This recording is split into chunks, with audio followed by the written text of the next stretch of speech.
This is Rafiq Luzon, and you are tuned in to Nothing But That Sports Talk. Tied at 88. Gray gets it in. Wilson on the drive. The fade. You bet! You bet! Asia Wilson with .1 to go. Puts the Aces in front by 2. They're perfect from the line tonight. 9-point game. Gray's 3. You bet! That will do it.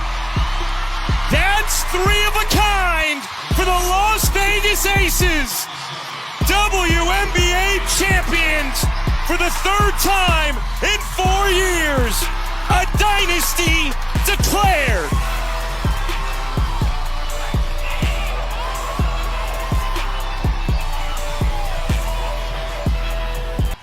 Oh, yeah, what a championship win for the Las Vegas Aces. And welcome to this episode of Nothing But That Sports Talk. And for those of you that watch this man on MSG Networks and Bleacher Report and Knicks Fan TV, your eyes are not to see you. I got Jeff Johnson on the show. Welcome aboard. What's going on, brother? How you feeling?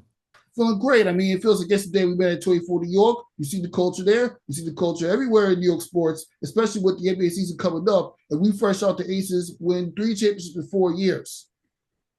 Yeah, it's a dynasty. It's a legit dynasty. What they've done, winning 17 games in a row after it looked like they were dead in the water. Asia Wilson, the superlatives are not enough. Whatever you said about her isn't enough. She's had one of the best years, if not the best year for any player in WNBA history. First 4-time MVP, finals MVP through and through. Like, she is her. Right. And she's shown that she is one of the all-time greats in this run alone. She cemented it in this run. So hats off to them because they handled their business and they caught fire at the right time when you want to, going right into the playoffs. And they did what they needed to do. The first 7-game series in WNBA finals history is also the first sweep. That's how you make an emphatic statement. Exactly. I mean, come on. In your first season after you trade away Kelsey Plum, you get Jewel Lloyd, who played for the Seattle Storm team. This was basically the only loss that Asia Wilson's had in the WNBA Finals career. I put her above Brenda Stewart just slightly because she didn't have to go to another team to get a 3rd championship. And not only that, she has the most point totals of all time and 4 MVPs. The first WNBA player to have an MVP, Defensive Player of the Year, and Finals MVP in the same year. I mean, I gotta give credit to Asia Wilson. She's literally on top. Yeah, I mean, I don't even think it's slightly, bro. I don't even think it's slightly. I think at this point, when you talk about Asia, you talking about Candace Parker, you talking about Maya Moore, you talking about Cheryl Swoops, you talking about Holtzclaw, you talking about Lisa Leslie. Like, there's rarefied air that she's in right now, and only a few are allowed to breathe in it right now. So I think she's one of those ones. Yeah, exactly. Fortunately, it happened around the same time that Atlas NYC track and field event at Econ Stadium was taking place last Saturday. Shout out to Ari and Shantae Harlett for Short Entertainment, Kerry Champion, Gabby Thomas, and everybody that was there at Atlas holding it down for that amazing track and field event. But this besides the points. If you're not at those witnessing the greatest track and field and watching Sierra rocking the stage, you're at home watching Asia Wilson's greatness rises. 3 championships in 4 years. Let's call it the way it is. She's literally submits herself as one of the top 5 players in WNBA. I agree, man. You said it. You said it better than I could. She has cemented herself. She is one of the best players on the planet. One of the best basketball players on the planet. And she proved it. Yeah. And I mean, I was like, literally, I covered the WNBA Finals in 2023. I was at the receiving end of what eventually became a dynasty. Aside from the Liberty redemption, the Aces stopped New York Liberty that year, and I had to give her the flowers. She earned that championship just like she earned now. I mean, what more is there to say? Asia Wilson, she has the defense. She has the offense. She can hit threes. She can block shots. There were times she had just as many blocks as Lisa Leslie. That's how good she is.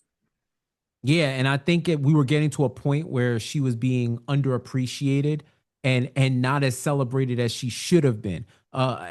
it's almost as if when you witness a sustained level of greatness for years and years upon end, we have a tendency as fans to take it for granted.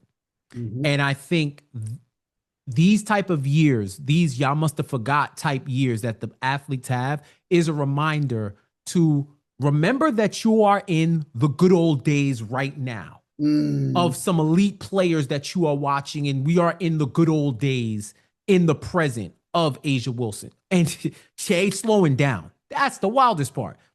This is probably just the beginning. She's not winding down. She's still in her prime, and there's still a lot more real estate for her to cement that greatness. Yeah, I kind of have an idea about that because I remember this one time where I had an interview with her during Zoom calls when she did not have that much of a scoring effort against Liberty in the eventual 2023 championship year. And she told me once, they Aces drafted me in 2018 to shoot that basketball, and I'm going to continue to do that. And look at how well she's doing. And now you fast forward 2 years later, she hit one of the most iconic shots in WNBA final history of what was already on a series that was basically over after that. If Kelly Engelbert didn't decide to boost the finals to best of 7, that would have been it right there. Just like Taurasi's clutch shot against Chicago Sky was it. Yeah. Imagine if that was the lasting image of the WNBA finals, if it was best out of 5. It still remains an iconic shot. You can hit iconic shots that don't seal a series, but they help you along your way. They become part of the story. They're chapters in the story of your championship season. And her chapter is heavy. Her chapter is wild heavy. She just added a lot more footnotes with that shot. Mm-hmm. Yeah. And you know what? Just one of the subjects talking about clutch shots. Between that, Sabina Nescu's clutch shot in Game 3 of the finals last year, Maya Moore's buzzer beater against the Fever in 2015. Let's see. Nneka Gumit, I think it was Nneka Gumit that hit the putback buzzer beater for the Los Angeles Sparks in 2016. Game 5 of that finals with Sparks defeated the Lynx that year. What do you think was the most clutch player out of A'ja Wilson, Sabina Nescu, Maya Moore, and Nneka Gumit? Clutch player? I mean, that's difficult, man, because I think they all have been clutch in their own right. My instinct is to say Maya Moore because she was just a different level of dominant, bro. A different level of dominant. But I think you got to put A'ja up there as well, and Nneka. They've all earned it. Like Sabrina, she got into that discussion with the 3-point shot, but I've probably seen it more consistently from the other 3. Because they've been A1s on their team. They've been the players that you needed to hit those shots when they counted. So I lean towards Maya Moore, but the gap between her and A'ja isn't really that wide. I'll tell you that much. It might even be coming down to a coin flip, which just speaks to A'ja's greatness. It's definitely not that wide. I mean, you're talking about 2 players that are literally at minimum 3 championships. Aces have their dynasty in 2020s. Minnesota had their dynasty in 2010s. I mean, seriously. Oh, my God. You just can't get past this. You can't. You just can't. Exactly. I agree with you, man. All right. Now we're on the subject. Let's just start about how your basketball media journey started. Okay. Well, for me, I actually was like a financial consultant, a tech consultant before I even got into media. And on the side, I was living my dream and with my hobby. I was reporting. I did a lot of work in the entertainment space, covering red carpets, on-air hosting, podcasting, you name it, I was doing. Speaking on roundtable discussions, I was doing everything within the digital media landscape, and I was able to build a portfolio and learn a lot of things on the way from a lot of fantastic people that prepared me for my job, where I eventually got to Bleacher Report. And then from there, I started learning the business of social media and how to refine my skills to be a social media professional. So with that, I covered a bunch of sports, but basketball has always been my main concentration. So as I continue to ascend in the ranks of BR and get more and more opportunity, I started even more on-air work. Like I still did my on-air work for the company. Outside of the company, I got a lot of remarkable opportunities for myself. And then I started, that's what eventually led me to getting guest host positions with Knicks Fan TV. And then eventually my role on MSG, hosting their sports betting shows. So I was among the first wave of talent that established sports betting broadcasts on MSG network. So that was incredible for me, being a native New Yorker, somebody who grew up on MSG, who's watching, who sees their friends on TV and would imagine it for themselves, but really wouldn't think that was a possibility, because that wasn't my real aspiration. It was a fleeting dream that became reality once I was able to get that gig. So, I did that for a few years. And since then, I've gotten even greater, amazing opportunities, even more things that I couldn't even fathom. Working on air for TNT Sports right now on Knicks Film School with my weekly show, KFS After School, with my guy Sean, and also a part of our new show coming out, NBA Takedown, with myself, Sean, and John Macri, who the lead over at Knicks Film School and the Knicks Film School newsletter, where we're talking about the NBA at large. So I just got so many opportunities. Even that, like even working with NBA TV and the league, voicing over highlights. You want to talk about living a dream? I grew up on Stuart Scott and the greats, Marv Albert, Mike Breen, these type of guys, Kenny Albert, my guy, why am I blanking on my man's name? Wow, I cannot believe I'm blanking right now. But there's so many great announcers that I was able to learn from and hone my skill, and who served as an inspiration for me, where I was able to get into this game. That's amazing. I mean, you talk about it yourself. I mean, you had your starting point in sports media. Kevin Harlan, that's who it was. I could not. Listen, I met Kevin Harlan like right here on the tip of my tongue. Man, but like you can't forget these about type Kevin of guys, Harlan, man, guy. that's the How can you pedigree. forget that? I listen to Kevin Harlan sports. I play 2K all the time, and I actually met that guy when I did the Atlantic 10 tournament for this platform over a year and a half ago. Kevin Harlan was just so nice. I mean, he did the play-by-play for that, and I kind of inspired me to. It's so many, man. It's so many, like Gus Johnson. No relation, but Gus Johnson, like that dude, cool dude. Oh my God. And he can make any game feel like it's game 7. That's amazing. Any game feel like game 7. Yeah, that's another guy I met at the Big East tournament last year. It was saying, cool. Won the championship. I mean, Gus Johnson's incredible sports commentator. I mean, for sure, man. And these are the type of guys that inspire me to do what I do. Yeah. What was the one thing that you were told during your career that got you focused every single media opportunity you get?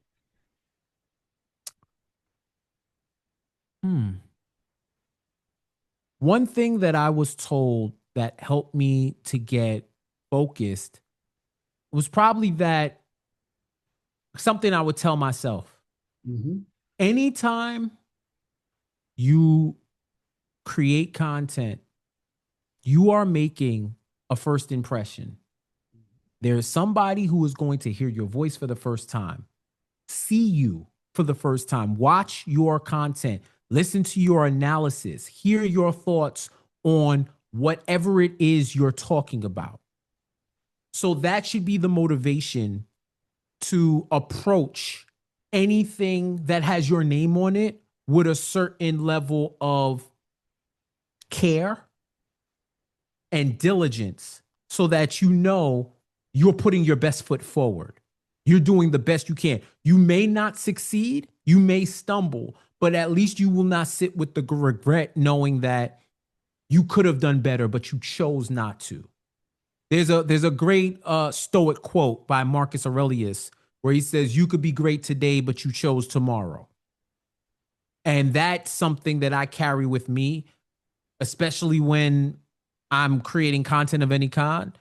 Be great today. Don't choose tomorrow because you may not have a tomorrow opportunity to be great. So be great while greatness is in front of you. That's something that's going to be useful towards my radio broadcasting that I do down at St. John's University's WSU. And it took me a lot of grit and grind, but somehow I learned the hard way that I had to continue to be a student to the game before I could be the teacher. For sure. Yeah, that's solid. That's solid advice, man. And we endeavor to be forever students because there's no one on this planet that knows everything. And true wisdom is knowing what you don't know and learning to figure it out. Mm-hmm. Being able to admit when you need help, you need assistance. That's like, to me, true wisdom. And once you're able to apply the knowledge that you learn along with your own life experiences, that's how the cycle of enlightenment continues to endure.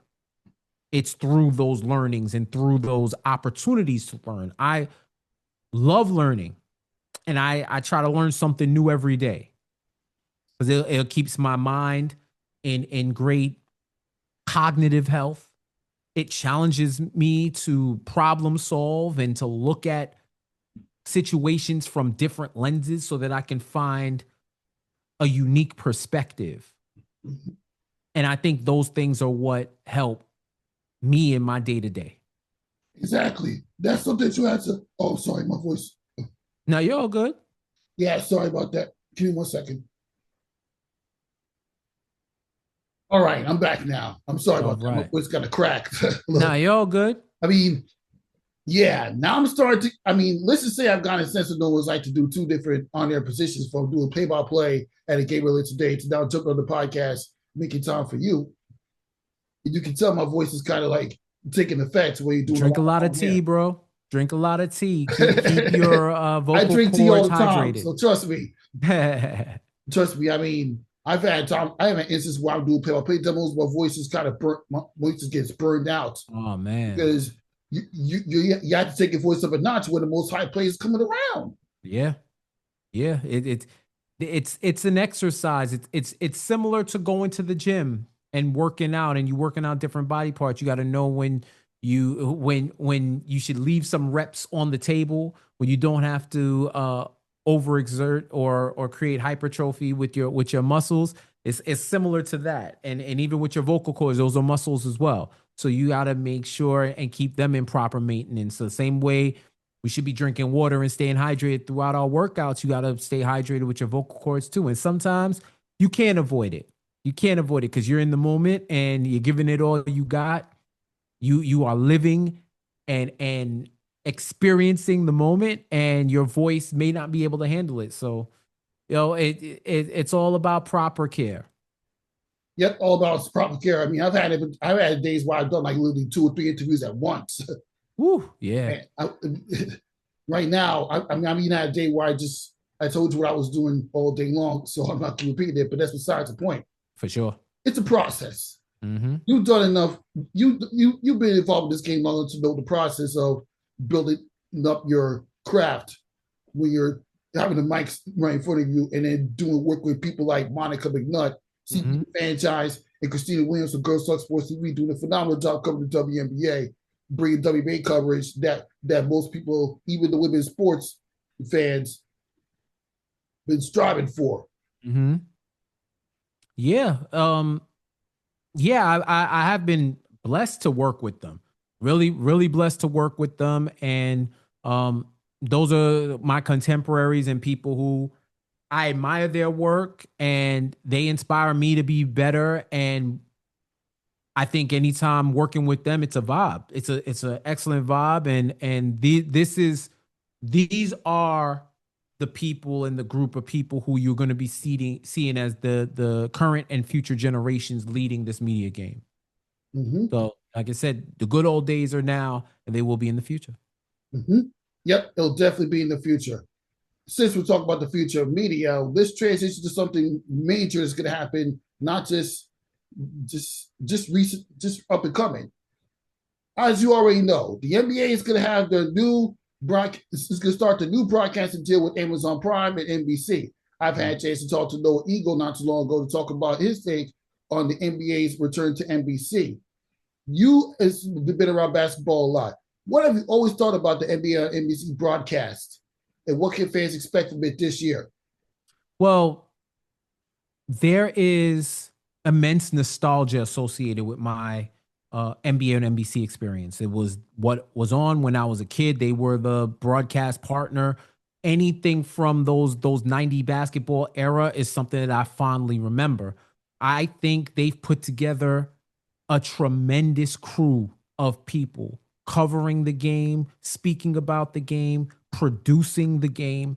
And I don't know the inner workings of NBC, so I can't tell you what to expect. But I know what I can tell you is with the people that they've assembled to present the game, I'm expecting excellence.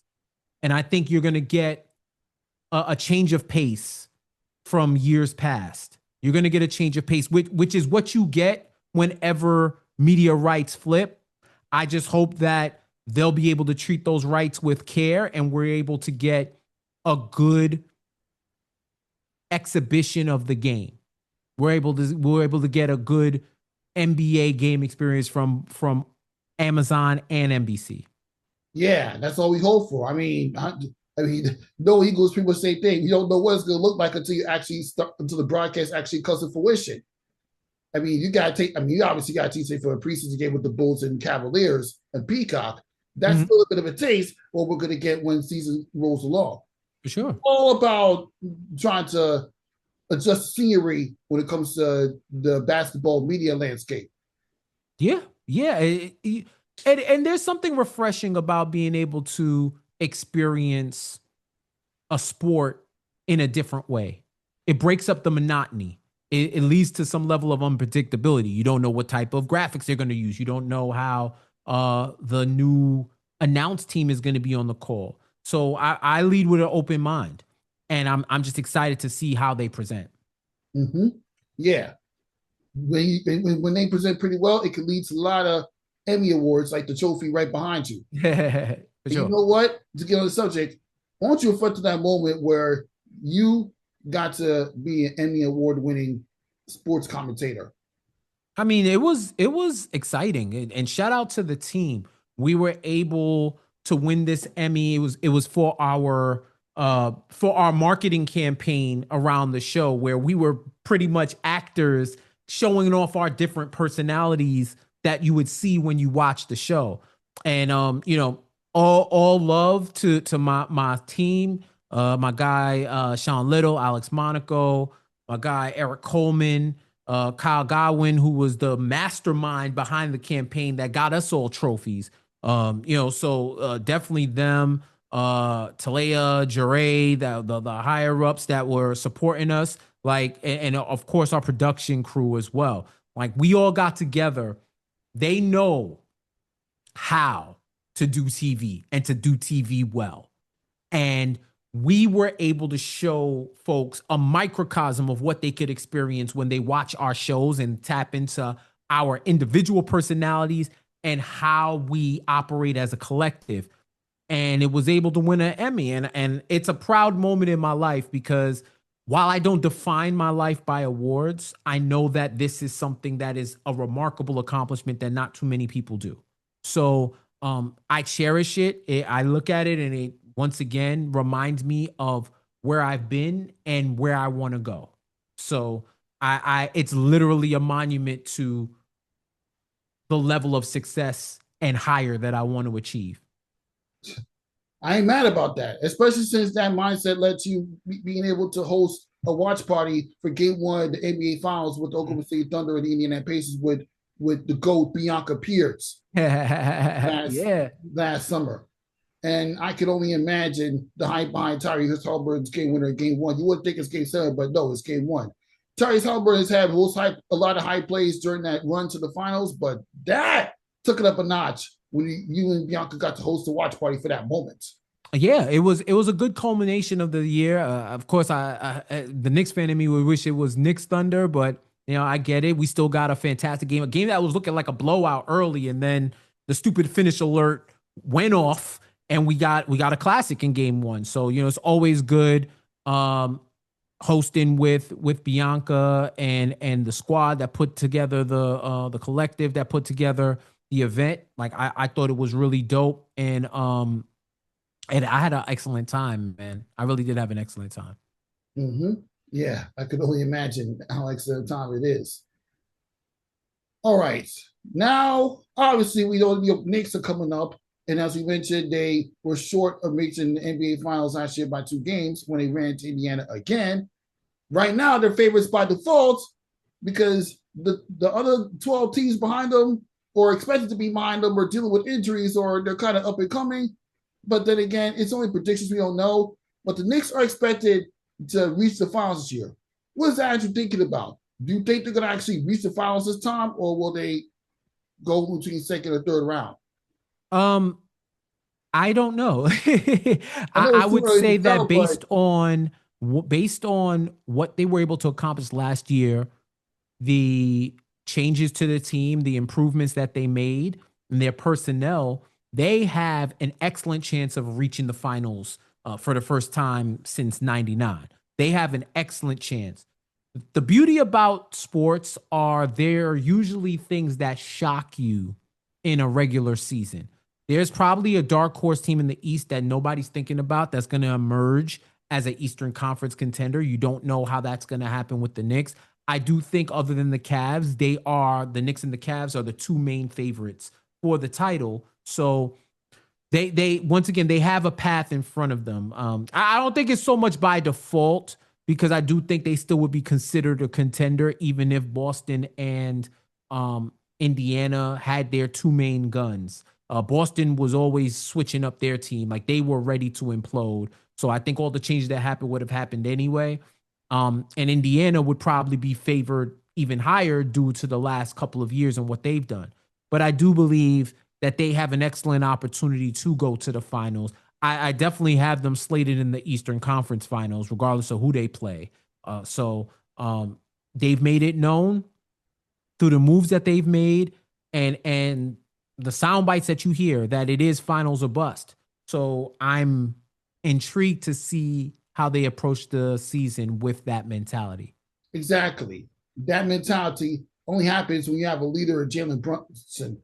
I mean, this is a guy that came into the York Knicks in 2022 with nobody. Well, he got a large bag, a large amount of years, but when he extended the contract, he took less money because he's thinking about his teammates first. What do you think about Jalen Brunson's impact with the New York Knicks in recent years? I mean, it's undeniable. What can you say? All NBA, All Star, became the captain of the squad, exceeded any and all expectation, and continues to subvert any type of limitations that people place on him, whether it's for his height, for his game, or whatever have you. He's shown that he is a top 10 player currently in the NBA. And I think he was a godsend for this franchise, because once he emerged, that was the final piece of the official turnaround for the New York Knicks, the franchise, and the team. And I think when you have him on the court, you're a contender. He brought a stability. He brought a level of expected excellence, and his game, which is the most important, because that boy cold, super cold. So I think that the Knicks, in the annals of their history, that signing will go down as one of the best in franchise history. Without question. I always felt that Jalen Brunson was going to be the one to lead the Knicks back into an NBA Finals runner-up, at least, if not a championship, because the guy has so much good skills. He has the ability to shoot the ball, even when fading away. He can cross you over. He can actually take it to the hole. He knows how to get teammates involved, like Karl-Anthony Towns and Josh Hart and Mikal Bridges. And the Villanova connection is real in your Knicks. Let's call it the way it is. Yeah. I think you see a lot of synergy between the team. They have a great chemistry with each other, and it's bared fruition throughout the course of the years. And now they have some new pieces: Jordan Clarkson, Gershon Yabusele, Along with Deuce McBride. They have a whole lot of other young guys, Huck Porty and Kolek, Pacom Dadier, Brogdon Shamit trying to make the team. So I think it's an interesting mix, and we're definitely in for another exciting next season. Mm-hmm. Definitely not exciting next season. Now, as watching basketball in recent years during this particular era, the Jalen Brunson era, what has been your favorite moment in New York Knicks during the Jalen Brunson era? The Dante DiVincenzo game winner against the Sixers. Without question, that is credible. And I was in the building. The floor moved. The building jumped. Not just people. Madison Square Garden was literally rocking. I was standing still and I felt the ground move me, jump up and down. If you thought I was jumping up and down, I wasn't. People's vibrations around me elevated me and lifted me in the air and caused the jumping motion. That's how phenomenal that moment was. The room went apoplectic. I've been in few environments like that in my life. And you would have thought, and it's the first round, and people was going nuts like that. Like literally snatched victory from the jaws of defeat. It was an incredible moment. One of my best and most favorite in-person sports moments. Like that by far was number one. I've been to a lot of Knicks games, but that was just nuts. You had me screaming to the point where everybody in my house was annoyed. I could not stop shouting, yelling when Dante DiVincenzo hit that game winner. It's a shame that they traded him after only one season, but you know what? At the very least, they were to get back Karl-Anthony Towns, who had some good moments of his own. He carried the Knicks to the finals, by the way, but obviously the one undeniable was Jalen Brunson's game winner against the Detroit Pistons. Oh yeah. I mean, as good as Dante DiVincenzo's shot was, Jalen Brunson proved that he was clutch player of the year after that game winner against the Detroit Pistons. I'm losing my mind after that. Yeah, that game 6, that was the highlight reel move, where you live in infamy, whether you were the player or you were the one getting played. You live in infamy on the highlight reel. So that one was definitely incredible for sure, man. Mm-hmm. And to top it all off, the two favorite games of the conference finals run last year was game 1 and 2 against Boston in the semifinals. That literally changed everything we thought about New York Knicks basketball. Nobody thought the Knicks was going to compete with the Cavaliers and the Boston Celtics. The whole narrative prior to that series was the Knicks are good, but then can they beat the Cavaliers and the Celtics? They proved just that. Even if it's only because Jason Tatum got hurt, the fact of the matter is you've had 2 straight come-from-behind wins at the beat down 20. That's literally never happened before in Knicks history. Yeah, and they made people believe that they could come back from any deficit. Going down 20 was the problems itself, but Boston tricked those games off, and the Knicks took it from them. Literally took both games from them. So that was a fantastic series. That was a really fantastic series. It still boggles my mind how much they were able to come back. Mm-hmm. So. Now, continuing the Knicks conversation. So Rafiq, I actually gotta take off. I gotta take off in a minute, man. No problem. I apologize. But one last question before I let you go. Yes, sir. What advice you have for anybody that wants to work in sports media? If it is your passion, if you really want to do it, do it. Invest in yourself, whether it's school, whether they're classes. There's tons of classes you can take in order to get into this field, to be a better on-air presenter, to be a better researcher, to be a better journalist, to be a better writer. You can take those courses. You can invest that money in yourself. Do what you need to do in order to reach the heights that you want to achieve. No one will advocate for you better than you can advocate for yourself. You should care more than anybody else about what you want to do. So if you want to do that, be real, be diligent, and be serious. Be serious. You have the ability with a phone in your hand. You can create a proof of concept for what you're able to do. You can create your own reel. You can get the reps that you need to be able to present online, to present in front of people, to do whatever. So you don't let imaginary boundaries hinder you from reaching your goal. That's what I'll say. It doesn't even matter like if this wasn't your original plan. If you have the itch for it and you got the love and you're willing to sacrifice, you can make it happen. It's a tough business, but it's a rewarding one. Exactly. Well, that wraps up this episode. Not to put that sports talk, and I understand you got a lot to do. Jeff Johnson, I really appreciate you coming on. I can't wait for you to do this again as we get to the rest of the season. Thank you, brother. I appreciate you having me, man. This was fun. All right. For Jeff Johnson, Rafiq Lewis on for Nothing But That Sports Talk. We'll see you next time.